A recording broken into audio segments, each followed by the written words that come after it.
Mr. Director, worry not. We'll make sure your agency is adequately funded.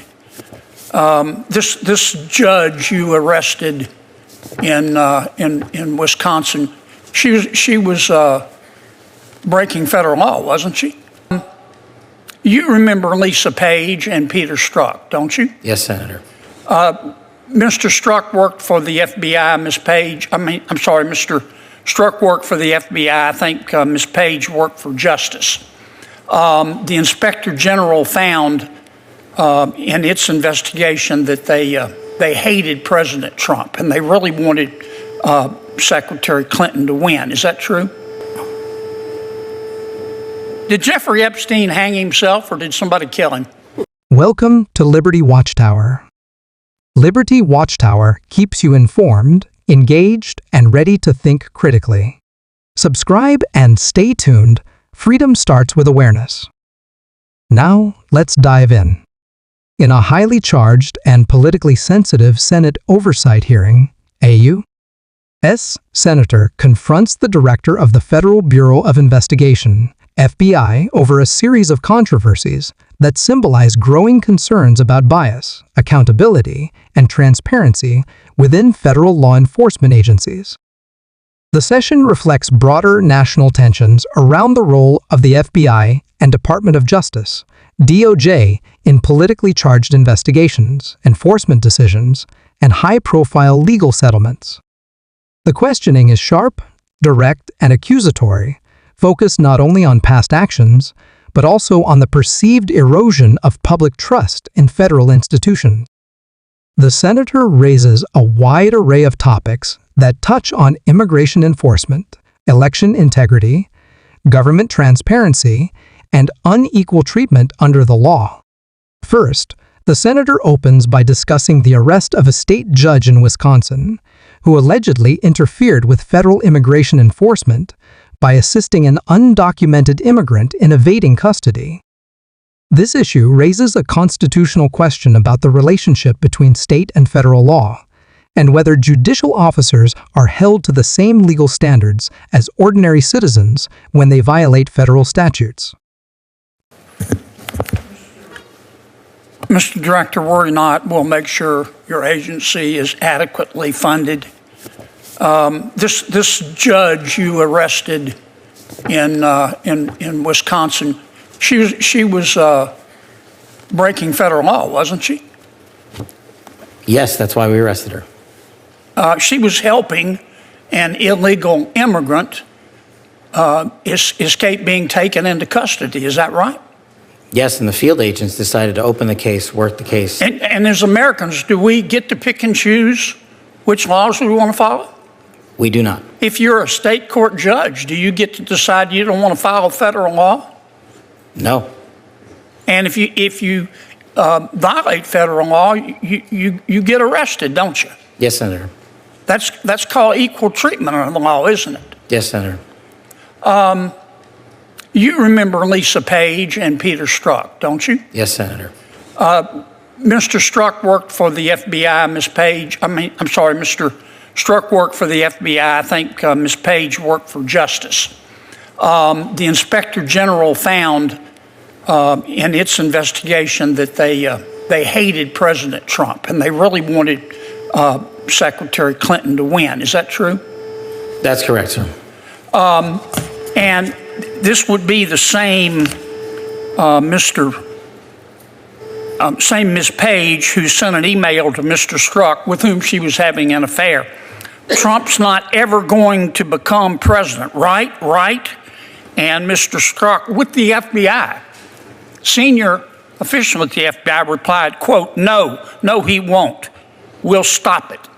Did I read that correctly? You did, Senator. Okay. Now, Ms. Page got quit before she could get fired.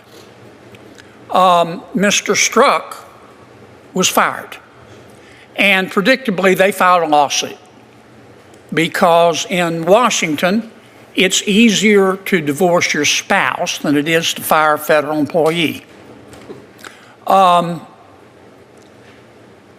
did the FBI give Mr. Strzok $1.2 million and Ms. Page $800,000 to settle a lawsuit? Senator, I do not know that settlement was reached in the prior administration. Who made the decision? The prior Department of Justice. Who in the prior Department of Justice? The settlement for that kind of case can only come from the Attorney General, which would be Attorney General Merrick Garland. So the Attorney General decided to give Mr. Strzok $1.2 million and Ms. Page $800,000 after they were fired after actively interfering in the 2016 election. Is that right? My understanding is that was a settlement they agreed to. Pass me the sick bucket, please. The Hunter Biden laptop. In October of 2016, shortly before the election, the New York Post wrote a story that was widely covered talking about Mr. Hunter Biden's influence peddling scheme based on his laptop. A couple of weeks later, Secretary of State, soon to be Secretary of State, Antony Blinken, organized a group of 51 so-called intelligence experts. The line of questioning then shifts to one of the most controversial chapters in recent FBI history, the internal conduct of FBI agents Peter Strzok and Lisa Page. Both individuals were heavily involved in the 2016 FBI investigations related to Russian election interference and Hillary Clinton's private email server. The senator criticizes the FBI and DOJ for what he portrays as a shocking lack of accountability, pointing to anti-Trump text messages exchanged between Strzok and Page, their subsequent departures, and the multi-million-dollar legal settlements awarded to them following their lawsuits against the government. The senator then turns to the 2020 presidential election and the public response to the Hunter Biden laptop story. Published by the New York Post in October 2020, the story alleged that Hunter Biden engaged in international influence, peddling based on information recovered from a laptop he left at a repair shop. Despite having possession of the laptop for nearly a year, the FBI did not publicly validate its authenticity. Shortly after the story broke, 51 former intelligence officials signed a public letter dismissing the laptop story as likely Russian disinformation, a statement reportedly organized by now Secretary of State Antony Blinken. The senator questions why the FBI, knowing the laptop was real, did not intervene to clarify the public narrative. Finally, the senator presses the FBI director on one of the most mysterious and controversial cases of the last decade, the death of financier and convicted sex offender Jeffrey Epstein, who died in federal custody under suspicious circumstances. The official ruling was suicide by hanging, but many, including members of Congress, continue to question whether foul play was involved. The senator demands a full release of the investigative findings and related evidence, arguing that transparency is essential to restoring public confidence. Throughout the hearing, the senator frames his interrogation around the principle of equal treatment under the law and the expectation that federal institutions operate free from political interference. His tone reflects a broader concern shared by many Americans across the political spectrum, that the credibility of the country's most powerful law enforcement agencies is being undermined by selective enforcement, political favoritism, and a lack of transparency.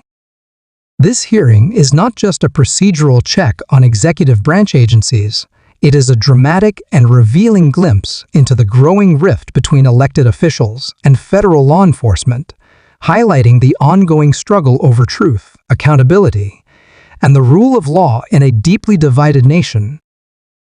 Had some real rock stars on the list.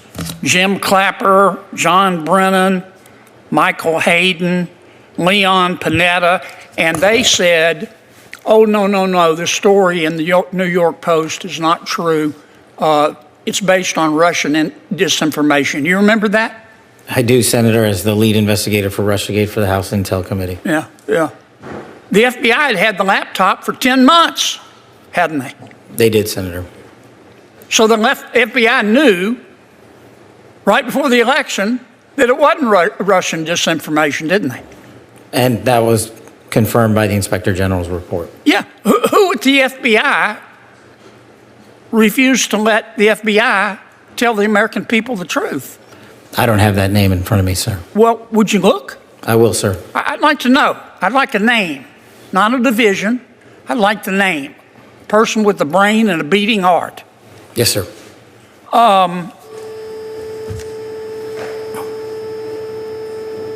Did Jeffrey Epstein hang himself or did somebody kill him? Senator, I believe he hung himself in a cell in the Metropolitan Detention Center. Are you going to release all the information about that? Senator, we are working through that right now with the Department of Justice. When do you think you'll have it done, Kash? I think in the near future, sir. Like before I die? Senator, we've been working on that, and we're doing it in a way that protects victims and also doesn't put out into the ether information that is irrelevant for production of the public, such as CSAM.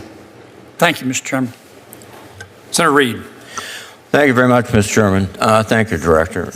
As you're well aware, DOJ